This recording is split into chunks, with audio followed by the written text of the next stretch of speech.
Well, greetings to all of you who may be joining live or you're watching the replay.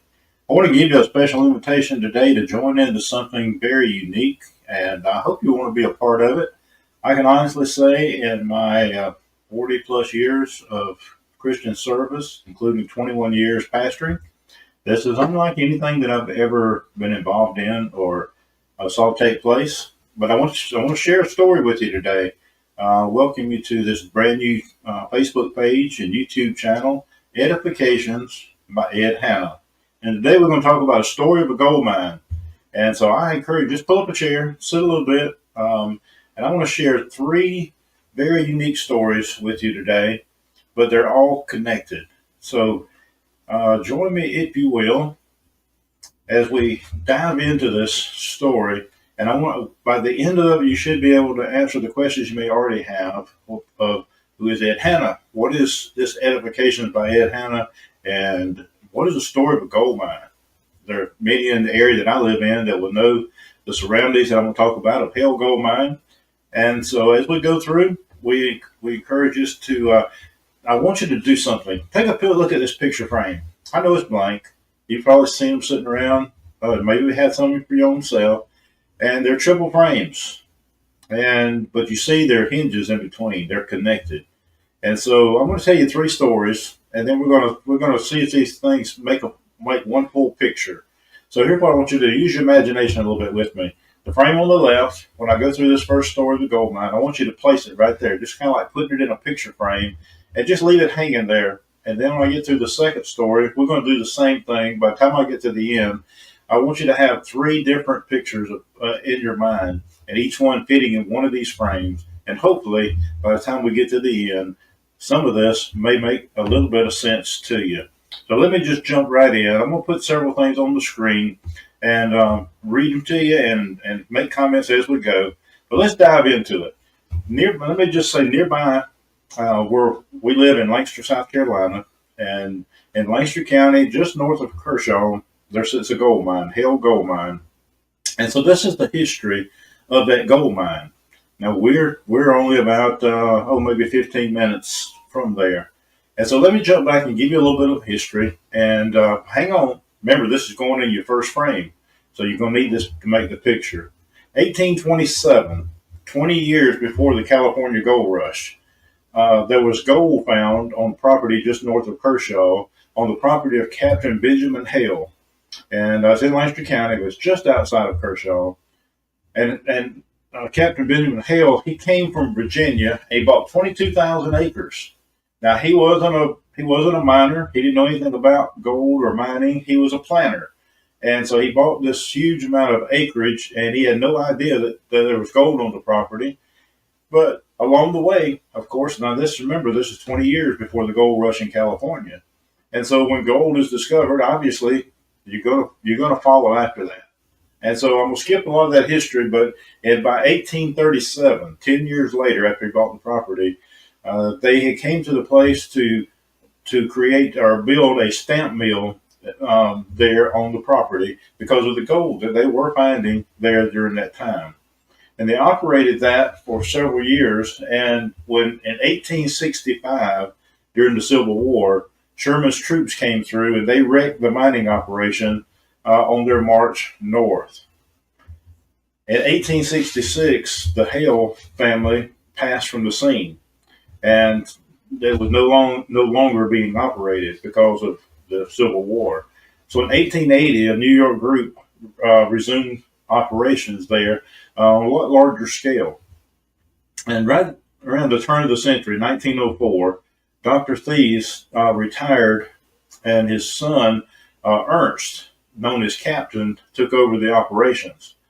And 4 years later, there was a boiler explosion that killed Captain and another man as well, and injured several others and destroyed the main mill.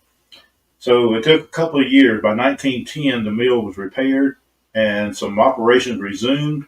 And until not long after that, in April 1910, there was another accident that killed two men and badly injured the superintendent.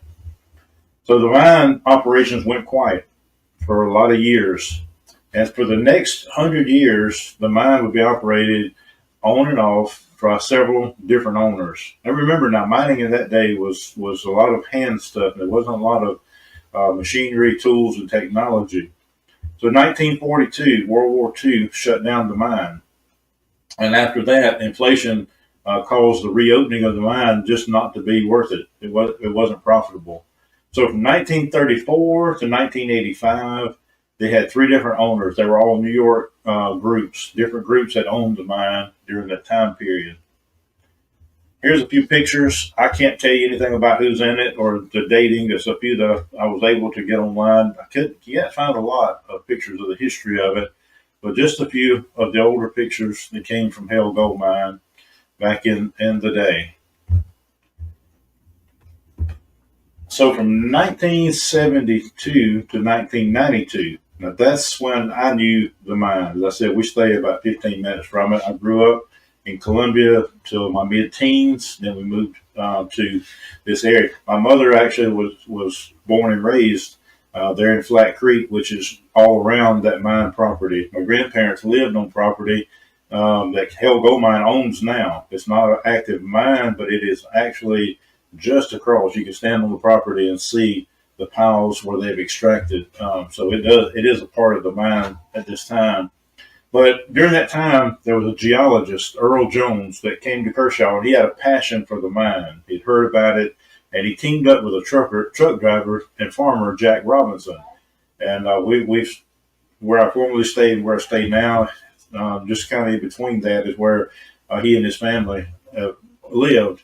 And so he would later acquire that mine, but they didn't really do anything with it. And so in the mid to late 70s, as a teenager, we would ride through the dirt roads of the vacant mine. And let me just tell you just a little bit, as that mine, there was no gates or anything. It was just a off a little paved road. There was a couple of dirt roads and went through not a big, huge area. And dirt roads were still there. There were still holes, and most of them had water in them. I remember there's like a blue hole, a green hole, red hole. They had different colors to them. And there were stories, of course, about, they said that that's where the miners hit water. They filled up with water. They said that there was equipment in the bottom of some of them. They may very well be. And there were some that go down and go swimming in the holes. And I rode through there and looked many times, but I never jumped in that water. I wasn't sure if I'd have any skin left or not. But I can't find a lot of pictures of that time. But this is one that I came across, and that was pretty much the state that it was in the 70s, when I and others as teenagers would ride through that area. So time goes on a little bit. In 2007, Remarco Minerals purchased Hale property. They began extensive exploration, drilling, the permitting process, and buying up land around it, and that sort of thing. And when this began, I started following Remarco Minerals online as close as I could. And I read their history and watched the progress of the things that were taking place. And so when I found out when they were doing exploration drilling, they were drilling to a depth of 750 feet. And the reports I was seeing was every place they drilled on the property had a significant amount of gold in it. And so they started reaching out to buy more property around it. And at this time, there were many houses. I said my grandparents' house was right across the property, which they own now. But most of the houses in that area, they bought one entire street that ran in front of the mine. That they owned all the property, and so they were able to shut that road down, Snowy Owl Road, that runs through the gold mine. The road's still there, but is owned by the gold mine and closed off now. And so they bought all that property. That was farmland. That was houses where people just lived and did their ordinary task. And so I kind of watched it as that thing grew, and they began to build a plant there. So modern technology and equipment gave them the ability to extract gold at levels like nobody could have done in the days that we've been talking about. And so in 2015, they merged with Oceana Gold, which is the name you'll see on it today, and they took up operations of it.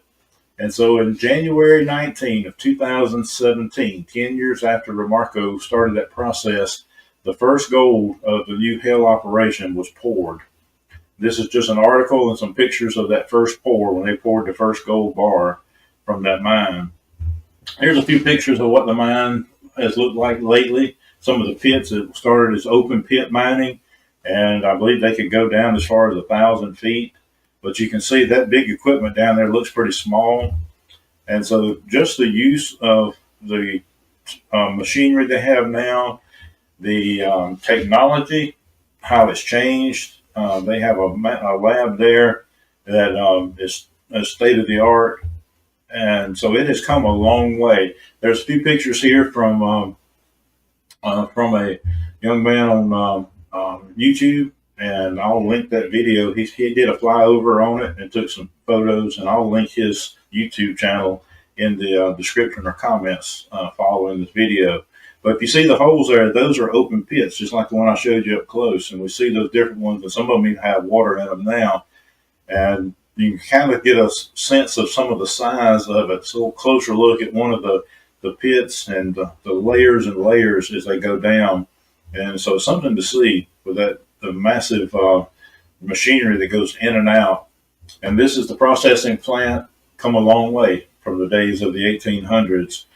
And so there's just a couple of night shots of it. These last two pictures, we'll get to those in just a moment. I'll tell you a little something about them, but just take note of these last two pictures here as we go on a little bit further. So expectations were to yield 150,000 ounces per year. And April of 1822, prices makes that 150,000 ounces worth about $300 million. But I believe, if I remember looking over the records right, I think every year they have exceeded that expectation. And also the price of gold has increased significantly, and we'll talk a little bit more about that as we go on. But in 1827 to 1862, the first 35 years of operations, they yielded $1 million worth of gold. And that would equal about $35 million. That was over 35 years. So about $1 million a year in today's money. And so at that time, it took 35 years to get that $1 million. So 2019, 2 years after the first gold was poured, they applied for permits to expand their boundaries by 832 acres, and they were seeking permits to allow underground mining. And so now, at this current time, I tell you, remember those last two pictures, that was an entrance to one of the two. They have permits for two underground mines as well. And so there, 2023, they began mining in the underground. So 2021, they produced 190,000 ounces of gold. 2023, 170 to 185,000 ounces. And in September of 2023 is when they poured their 1 millionth ounce of gold. So we saw 2023, they began mining underground as well. Now 2024 gold prices, current price, $2,600 roughly an ounce. And they estimate potential for another 2.5 to 3 million ounces of gold to come out of that mine. So you did the math, 1 million ounces of gold at $2,600, a little over $2.5 billion with a B. So that's what's been going on at the mine. So here, let's take a step back and look at something. When God created the world, guess where all that gold was? Yep, it's been there all the time. For centuries, people built houses on it, they built barns on it, they planted crops on it. They just did life. Just like my grandparents did life on it. And on top of that, what we know now, they were right on top of what we know is a great gold mine. And so God has a time for everything. In the 1800s, a million ounces of gold would have been worth about $20 million. At today's price, that's over $2 billion. So from where it started, when people discovered it, it's always been there, but they just discovered it, and look where it's come and what it was able to do. So take that picture frame. Take the story of this gold mine. Kind of a quick history of it. Hopefully it's quick. Put it in that picture frame. Hang on with me, and let's go a little bit further. Let me tell you a story that parallels that gold mine in many ways, but in my opinion, it's even more valuable than the story we just talked about. We've talked about a wonderful story from when Mr. Hale came and bought all that land, found gold while farming, and now look at what is taking place. Billions of dollars coming out of that, many people being employed, and so it's come a long way. But let me tell you the story of a godly man. Ed Hanna, born November 15th, 1962, Johnsonville, South Carolina. 1981, he graduated from Johnsonville High School, and in August of 83, he had met the love of his life, Miss Retta Miles. 1986, he graduated Holmes Bible College here in South Carolina. And while he was there, he won the N.J. Holmes Award, giving in recognition of one graduate who best exemplifies the school motto, living for others. I'll just go ahead and say this up front. If anybody knows or knew Ed at any point, they would say this comes as no surprise. So in 1987, he was licensed as a minister in the South Carolina Conference of the International Pentecostal Holiness Church. Same thing, same ministry that I work with. 1989, that love of his life we talked about, October 21st, 1989, he and Retta married. 1991, they saw the first of their two children, their daughter their daughter Meredith, and 1997, their son was born, Whitman Reese. And Meredith and Whitman, I'll have a picture of them here just in a moment, had a beautiful family, still have a beautiful family. 1992, he was ordained in the International Pentecostal Holiness Church, and Ed served as in the South Carolina Conference for 30 years. Now, Ed also worked, before his passing, he worked for the Florence County School District 3 as a maintenance team, specifically in the Dr. Ronald E. McNair School of Digital Communication and Leadership, where he earned the respect of his supervisors and coworkers. He was known as a diligent, kind, and dedicated worker. It was said of Ed, every day his goal was to treat others with great kindness and respect. He did so in his quiet, humble, and patient manner. These are quotes from other folks. Ed loved world missions. Now, that's an understatement. And he was known for collecting roll quarters to donate to the cause.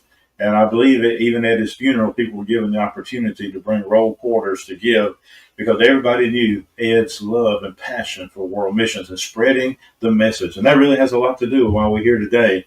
Ed loved the Lord. He loved preaching the word. And Ed loved his family and his wife, as I've mentioned. And it's hard to put it in one sentence and really get the passion for the love that he had for his wife and his children and his family. And Ed loved people in general. Ed loved people all the way around.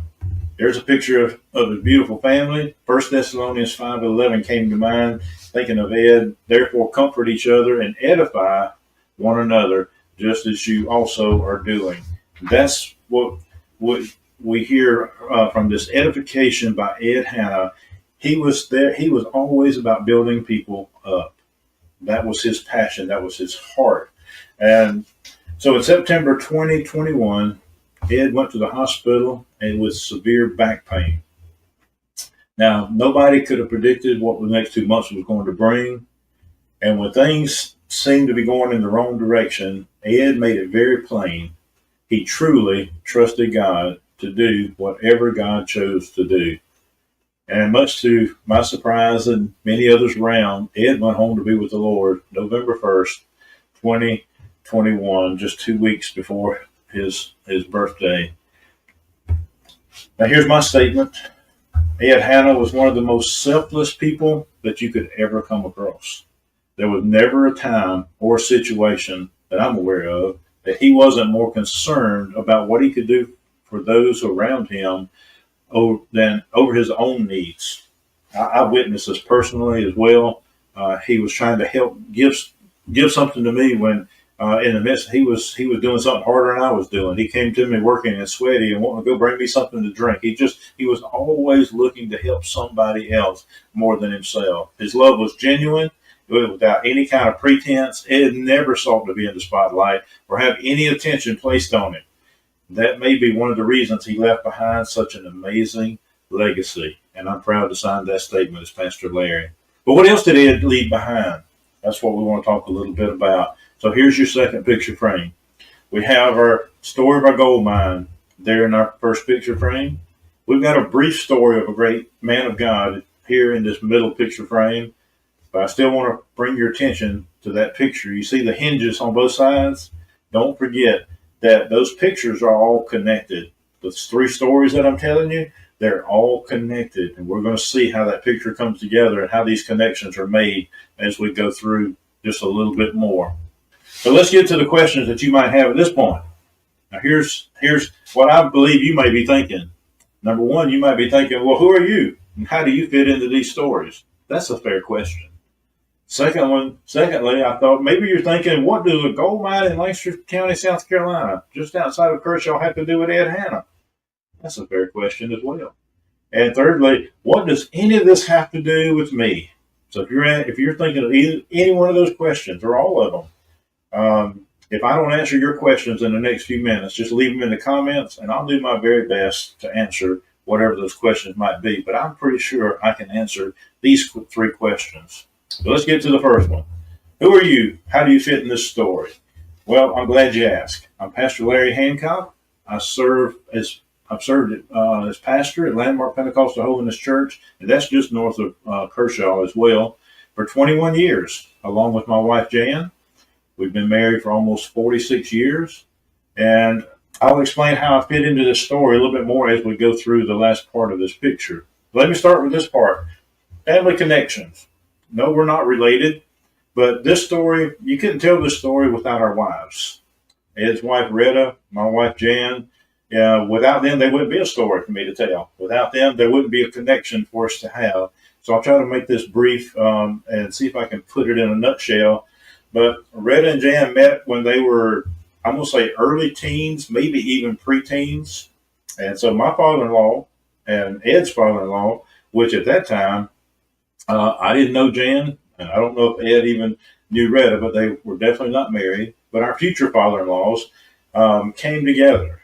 Retta's father-in-law at the time was pastoring a church here in Lancaster, and my father-in-law had made contact with him, and they hit it off. They began to do some bird hunting together. Eventually got into church together. My father-in-law got called into the ministry later on and became a pastor for 24 years himself before going to be with the Lord. So Retta and Jan, as the daughters of these, in this situation for a few years together, got to know each other. And along with Retta's sisters, the whole Miles family. And I'm proud to say that Retta's dad, Preacher Miles, when Jan and myself got married almost 46 years ago, he's the one who performed our wedding as well. So they got connected there, and that's how we became connected. And so when Retta and Ed get married, of course, we already had that connection. And I can give you a long list of things over time of how we've stayed connected, even though for the last, 4 decades, we've lived about 80, 90 miles apart. They're just outside of Lake City. We're here in Lancaster, South Carolina. But we had a ministry connection as well. Ed pastored for 30 years. We've been pastoring for 21 years. And of course, conference functions, we would see each other. But we knew each other through family and did a lot of things together. And so I'm just kind of leave it at that. But we got to know, we already knew the Miles family super well and got to know Ed and know him and love him. And so now let's see if we can put some of this together. 2020, the year we'll never forget, the year a lot of times we don't want to talk about. When a lot of churches were closed and canceled and going online. I'd never preached a sermon online until 2020. Now Ed was not he was not very friendly with computers and online, and so it was tough on Ed. He was pastoring a church at the time and not being able to be there with his congregation. And so Ed began to make some posts on Facebook. Now, he did type out some outlines and put them online. And I began to read those, and man, they were powerful. And sometimes they might be short, but whatever he put on there was powerful. And during that time, the Holy Spirit prompted me to do something that didn't seem to be possible. And that was to help Ed get his messages online somehow.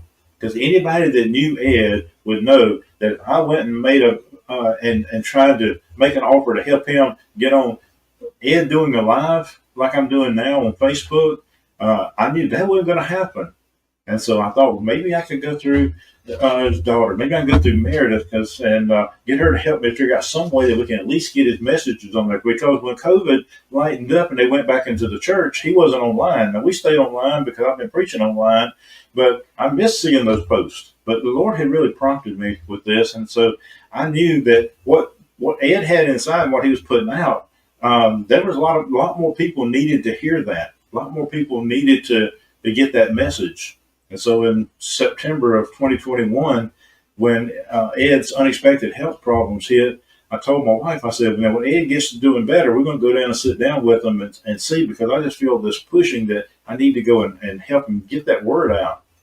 But in November 1st, 2021, Ed passes, but the prompting continues. So Ed's going on to be with the Lord, but I still have this prompting, and it doesn't make any sense now because I don't have Ed there to get his messages. And so let me talk about the edifications by Ed Hanna and how that was conceived a little bit. Because I began to think, well, there still must be something I can do. I knew we had the postings online. I knew there's probably some tidbits somewhere, and I figured maybe they had some of his message recorded. I didn't know exactly what, but I still felt like we needed to do something. And so I began to ask questions about that to see, what may be available. So we get to that second question: what does a gold mine in Lancaster County, just north of Kershaw, what does that have to do with Ed Hanna? So let me tell you, this was an unexpected word to me. But I was at the time I was working in Turveyville, South Carolina, driving to the children's home there, and so either route I took me. Or two routes I took me by one side or the other around this gold mine, Hill Gold Mine. And so one day, I'm just going to read, because when I got done, the Lord just began to drop stuff in my spirit. And when I got to work, I sat down and wrote it down. So I'm going to read it to you just like I had written it out for the most part. While I was riding down Duckwood Road, just a few miles from home, I began praying over the ideas that God had planted concerning edifications from Ed Hanna. After praying a while, I heard myself saying, there may be someone on the other side of the globe that needs a nugget from God's word that you gave Ed. Then I pulled up to a stop sign and realized that across the intersection was the beginning of the property of Hill Gold Mine. My mind flashed back to my teenage days of driving through the dirt roads of an abandoned gold mine and seeing the remnants of the holes and dirt piles left behind from the gold being extracted in days gone by. And there's that picture. This is sort of what it looked like on those times I would drive through there. Then I looked and I saw the massive structure where gold is separated from the mountains of dirt and rock and processed until it can be poured into the gold bars. That massive plant that they have sitting there near the highway. Not far from there was one of the many towering mountains like piles of layers of multicolored dirt and rock that had been extracted. And Holy Spirit said, all the gold that has come out and is coming out of the ground has always been there. I deposited it as I created the ground. And there's one of the pictures. Matter of fact, I just took that picture this week of what's still coming out of the ground there. And then it goes on to say, those that first discovered what was underneath the soil were blessed by its value, but had no idea of the vast supply that went well beyond their mind. So I didn't know it at the time, but I took that word to heart. I wrote it down. I held it close, and I knew God was still up to something. And so in conversations, we began to continue conversations with his wife, Retta. And I found out that Ed took notes. He wrote his notes down for his sermons. He would put his scripture. He put a little paragraph. And he would put his points. And I was told that he'd write that out. He'd pull it out of his Bible and lay it on the pulpit. And most of the time he would hit the floor and never look back at it. But he had it all in his heart. And he would just share that to the very end, hit every point right on target. But something that best I remember from the conversations, I don't think Retta actually even knew that Ed had taken many, many pages of his notes and took them away in binders until she came across them in his closet. And it was, there were, in each one of those binders, there were hundreds of pages of the notes that Ed had written, like hidden nuggets. The things that God had poured into him, he had preserved them. They were hidden away. Just like, I mean, the picture began to take shape. Just like God had placed the many nuggets of gold underneath the surface there at Hell Gold Mine, but they couldn't be accessed until the technology and the machinery was put into place. He poured into Ed Hanna nuggets of his precious word, and he hid them away for a time. But now, because of technology, these nuggets can be shared around the globe. I had no idea. God knew 2020 he had started this prompting, and so it's a couple of years into it before I even know these things are in existence. But God knew the whole time. So the picture begins to take shape just a little bit more. So there's your last picture of the connections, if you will, of we have the gold mine, we have Ed, then we see how God has used me. I'm nothing in this story but the administrator. I'm just the hands and feet of what God has done, what God deposited into Ed Hanna, and what he hid away for such a time as this, that now we can take the technology we have, and just like they're extracting gold out of 1 million ounces they pulled out of there, and expecting 3 or 4 more million ounces to be pulled out of there at such a great price, and the price increasing. But what God had deposited into Ed Hanna is priceless. You can't put a price on that. He said, "My word will not return unto me void." And this word has already been used. It's already impacted lives. It's already impacted so many lives everywhere that Ed Hanna went, everywhere that he preached the word. But yet there's still something that's so valuable and can be pulled from that. So we see the picture now. Do you see the frames? Do you see the gold mine and all the history of it? Do you see the little history I gave you? And I know some of you know the deep history, but if you never met him, hopefully it gives you a snapshot of what God was able to do in a godly man's life. And then we see how God takes those two and they're still connected. You see that that other hinge that connects that third frame, and how God begins to put this together for such a time as this. And so it's just been amazing to watch what God can do. Now, in that connection, what are we going to do with all of this? So if you're watching this today, you're either on a Facebook page entitled Edifications by Ed Hanna, or you're on a YouTube channel entitled Edifications by Ed. And so on this Facebook page and on that YouTube channel, we now have been able to take, because of technology, because of the modern technology we have, we've been able to take those hundreds and hundreds and hundreds of pages of notes and put them in digital form and put them in one collection from Genesis to Revelation. And so we're going to begin to take excerpts from that and share them on these pages. Now, what about that last question? What does all this have to do with me, referring to you that are watching? What does it have to do? So let me answer that question for you. How can you take part in sharing these nuggets? Because what we're going to do to begin with, we're going to, once a week, we'll make at least once a week, we'll make a post on there. But the idea is we need your help to share this video, to share the Facebook link, share the YouTube channel, wherever you're watching from, or share both. And you can have part in the online edification of lifting people up through the Word of God, and online evangelism, as we like to call it as well, when you share God's Word. Ed was a firm believer, just as I am, and what Paul had to say when he said, "I'm not ashamed of the gospel, because it is the power of God, even unto salvation." You have a wonderful opportunity, and it's one of the easiest things that you can do. You can do it from anywhere. You can do it sitting in your easy chair. So if you go to YouTube and you're watching on YouTube, subscribe to it, click that little bell, click the notification so you'll be notified when there's something put on there.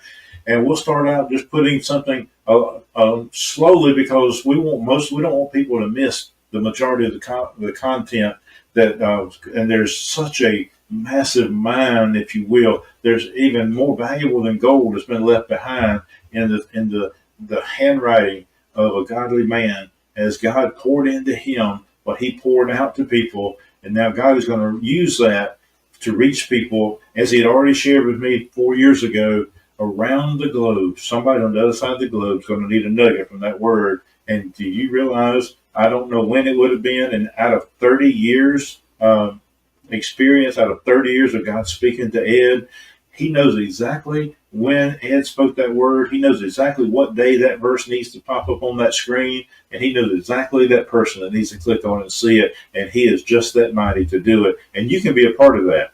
So you have an invitation to follow this page, to stay informed of what's going on it, and every time something comes on, just hit that share button, put it out there. The posts are going to be short. It's going to be like a little short devotional, not even a devotional, if you will, not very long.